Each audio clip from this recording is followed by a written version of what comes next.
2 days ago I met with Greens Senator Bob Brown while we were down here in Hobart, and arising out of the discussions that we had with Bob Brown, came to me that we're very similar to the Greens in many ways.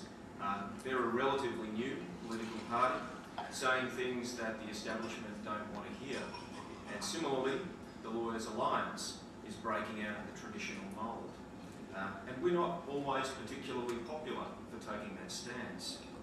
In Australia at present, the rights of individuals are facing threats on all fronts, particularly from those who are charged with providing our protection. So what's the biggest threat that we're facing at present? Well, we asked some Lawyers Alliance members what they thought about that particular question.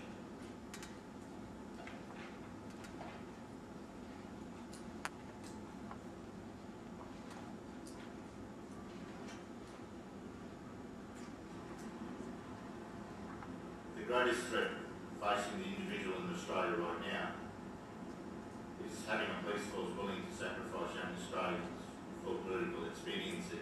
For example, the Bali Nine. Secrecy is the biggest threat to the individual in Australia at the moment.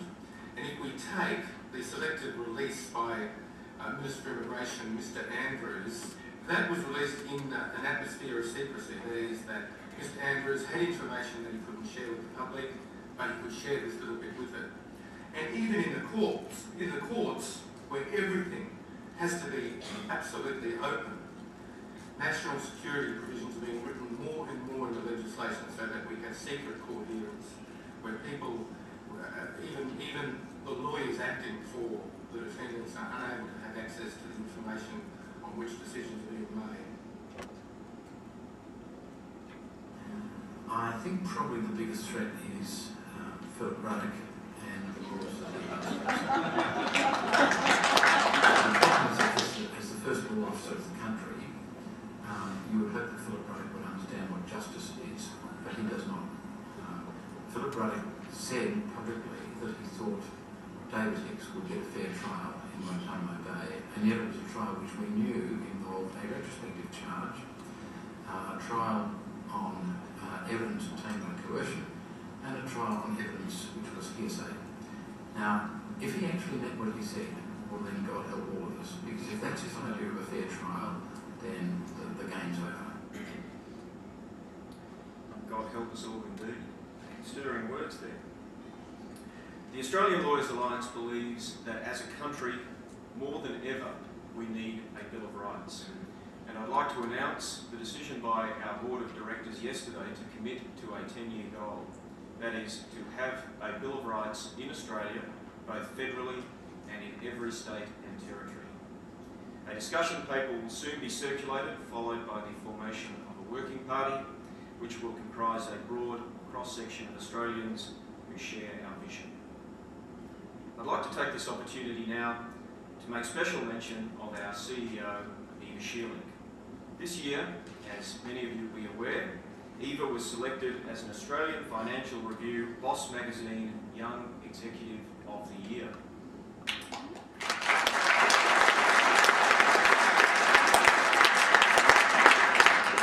For a leader of a not-for-profit organisation to be recognised by such a publication and her peers is an incredible achievement.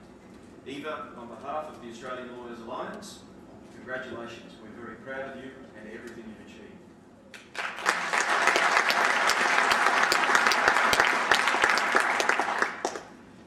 Okay. The Australian Lawyers Alliance is well and truly growing. We're making a name for ourselves across the country, and we're attracting new members across Australia and overseas in a number of different areas of law. It can be tough getting our message out into the community. We're a not-for-profit organisation, and the people we're up against have resources, enormous resources. And insurers and government can get their messages out very easily indeed. And I'd like to paint a little scenario here, and when I saw these particular figures, it frightened me. A recent Coca-Cola annual report states, and I'll quote, "All of us in the Coca-Cola family wake up each morning knowing that every single one of the world's 5.6 billion people will get thirsty that day. If we make it impossible for these 5.6 billion people to escape Coca-Cola, then we assure our future success for many years to come. According to an AC Nielsen poll, in 2006-2007 financial year, Coca-Cola spent around $30 million on advertising in Australia.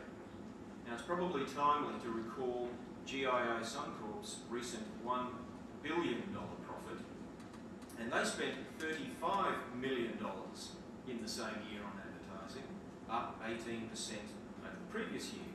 And they're not alone. Insurance Group Australia, which includes NRMA in its stable of insurers, spent the same. The Promina Group, which includes AAMI, spent over $40 million on advertising. Now, don't get me wrong, I'm not against a profitable and viable insurance industry. Without profitable and viable insurance companies, we don't have viable insurance schemes. But given the extent of recent tort reform, these figures reflect the complete imbalance that now exists between the insurance industry and injured Australians.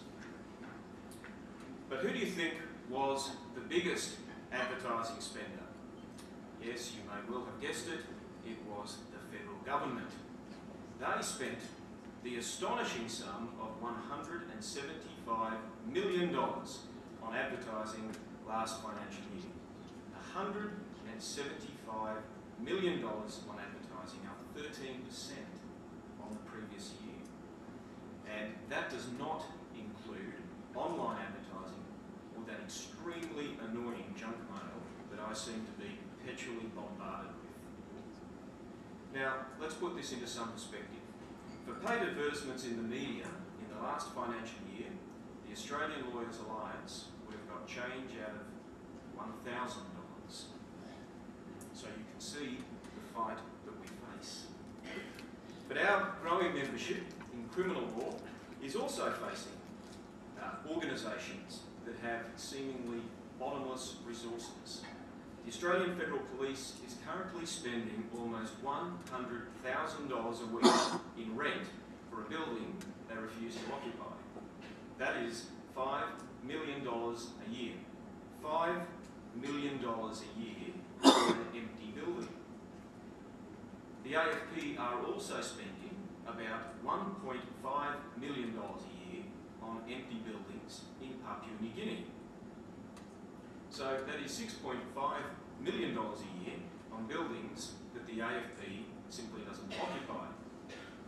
But despite facing these four very formidable opponents, in what seem to be impossible battles, we are making headway.